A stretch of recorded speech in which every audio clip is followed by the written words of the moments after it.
If ever there was a symbol of political failure and the overwhelming of public health due to a lack of application by a government, this is it. This hour, India's catastrophic meltdown. We take you to the very front lines of the death and destruction COVID-19 is bringing. I'm a skeleton. Those, the latest words from the jailed critic of Russia's president. We're at a great inflection point in history. And the US president laying out his vision for the world after 100 days in office. We look at the progress made and what's to come.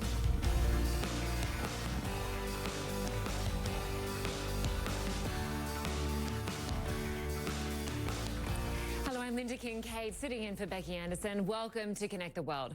We're going to look at why the rising death rate and mass cremations in India are becoming a global problem. As we cover this story at the start of the show, I must warn you that some of the images you say you might find disturbing. But we want to show them to you to illustrate the reality of what's going on. And the reality for India is yet another global record for new coronavirus cases. It's the highest single-day death toll so far, as well as a new warning about how the country's outbreak could have a global impact and prolong the pandemic. So here's the latest.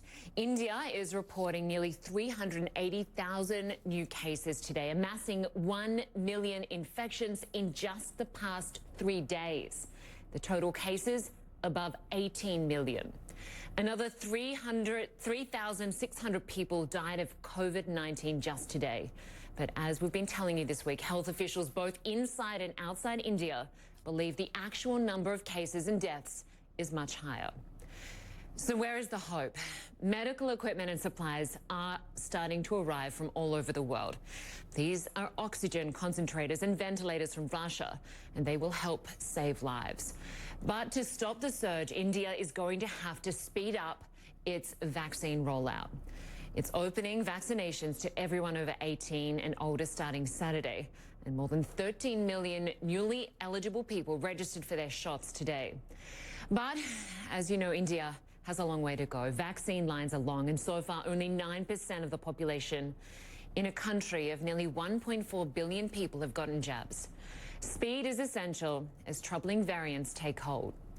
And the urgency impacting India's promised vaccine deliveries to other countries. Now remember, India is the world's biggest vaccine producer, now forced to prioritize doses for its own citizens as many of the world's poorer nations wait.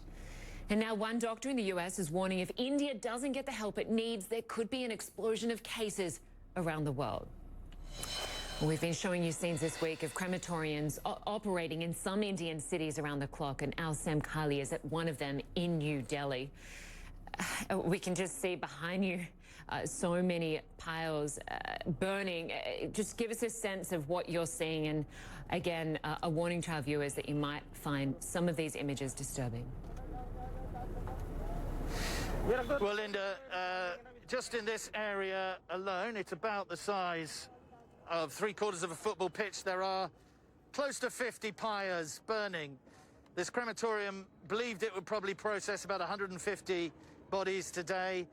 There's estimated about 600 people dying every day here in New Delhi, but the truth of the matter is the numbers must be much higher. In this crematorium, the dead actually have to join a queue before they can be seen, before they can be given their last rites. People accompanying them have to take a ticket, like you would going to see the doctor or getting a bank appointment, wait their turn, and then they will be brought out to one of these locations. Ghee, which is a butter-like oil substance, poured on them, the wood piled on top, and they're given their last rites, very often unattended by anybody else other than perhaps one family member or a friend. There was one gentleman I spoke to earlier on today who lit that pyre there, and he was in attendance only because no other member of the deceased family could be there because they had all caught COVID, Lynda. This is a catastrophic result of a failure in public health. Narendra Modi, the Prime Minister here, believed a few months ago that India had broken the back of the pandemic, that they'd somehow achieved herd immunity, and India was becoming a net exporting nation for anti-COVID vaccines. Indeed, the national program, excuse me, doesn't get underway in serious earnest until May the 1st, when the number people from 18 and above will be allowed to get the vaccinations. There's been a rush of applications, but there's nothing like the level of supply that it can be met. And at the same time, he has encouraged political campaigning in local elections for his BJP party, mass meetings, people not being socially distanced at these meetings, and then the Hindu festival of Kumbh Mela, where more than 2 million people are believed to have attended, all cheek by jowl, all plunging in and out of the river Ganges, celebrating this very important Hindu festival for them, but all of them participating in a super spreader event. And I'm afraid this is the result, Lynda.